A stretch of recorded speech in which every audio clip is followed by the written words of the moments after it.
Një zjarr i madh shpërtheu në një ndërtesë 10 katëshe në një zonë të Antwerp, Belgjik të mërkurën në mëngjes, me autoritetet që konfirmuan se ka shumë të vdekur dhe dhjetra të plagosur.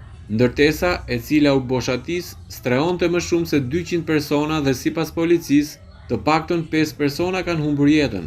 Sipas autoriteteve, disa persona janë plagosur rënd dhe janë dërguar në spitale, ndërsa shumë të tjerë përsuan lëndime të lehta dhe morën ndihmën e parë në vendngjarje. Pak para orës 10 të mëngjesit, një zjarr shpërtheu në një pallat apartamentesh në Linkover. Shpejt u bë qartë se ishte një zjarr serioz. Ka disa të plagosur rënd dhe disa të plagosur lehtë, që po marrin trajtim mjekësor në vendngjarje. Fatkeqësisht ka edhe disa të vdekur. Zjarrfiksit po vazhdojnë hetimet për të parë nëse ka ende njerëz brenda ndërtesës.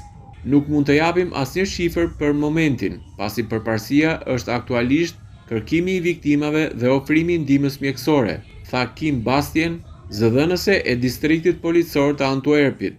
Zjarrfikësit sqaruan se zjarri shpërtheu në katin e 8 të ndërtesës dhe jo në të 10-ën, siç u raportua fillimisht.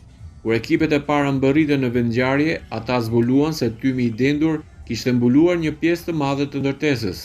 Një video tronditëse ka kapur momentin kur një burr u ngjit nga balkoni i tij në dritaren e një fqinji për t'i shpëtuar tymit të zi.